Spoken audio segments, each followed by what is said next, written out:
sa ja spýtať, že mali ste niekedy aj nejakú haváriu? No, haváriu som... Že ste sa prevrátili niekde, odreté lakte, nohy, čo? Takú haváriu som mal, že nestojí za reč, ale som si zlomil nohu. Pri takom to je za jazdy a v otočke sa na tej nohe zatáča. Ja som si dal ako chlebiček, to nie je toto konkrétne, ale tu sa dá vidieť, že tá noha je používaná.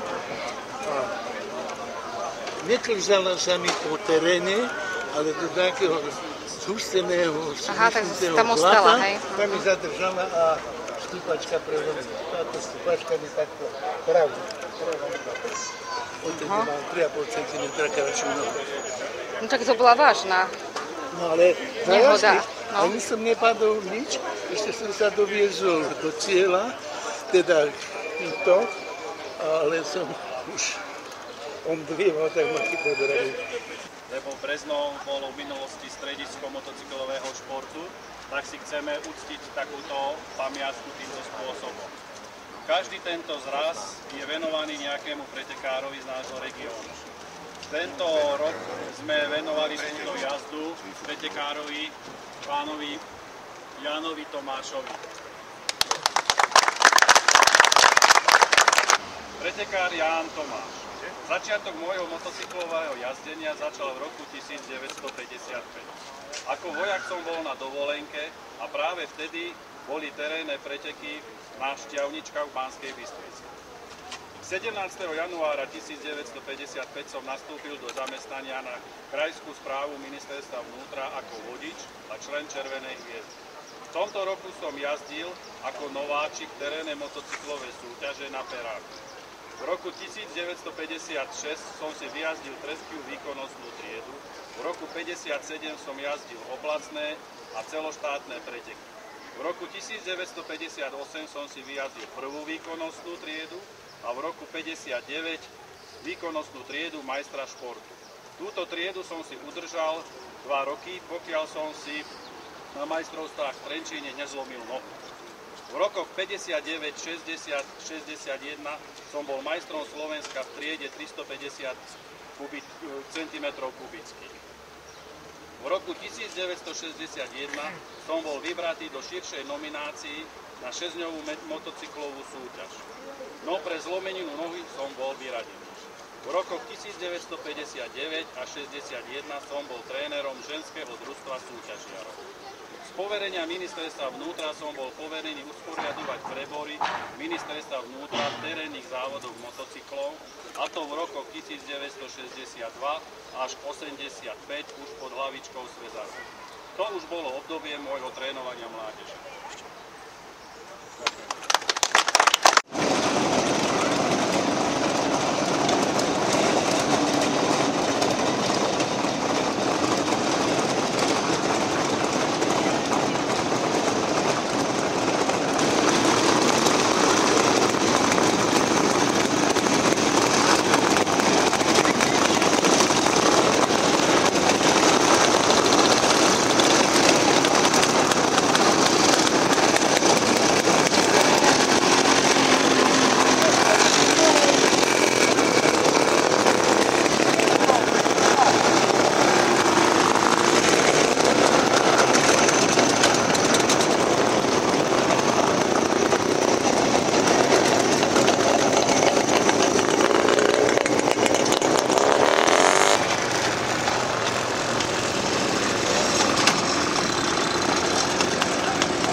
nejaký stretný tam. Tak si počká, kým prejde, ne?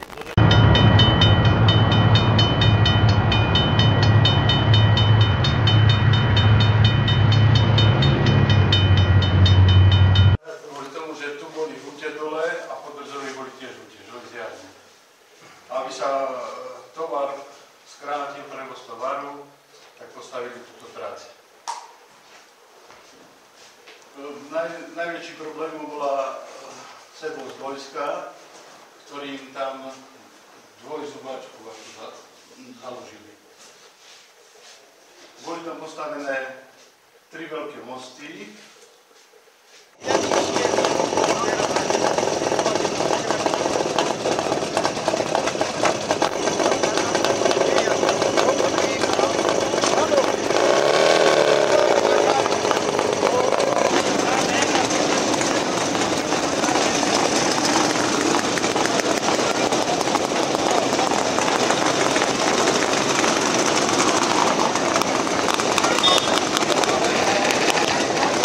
Počujete motorku, tak čo?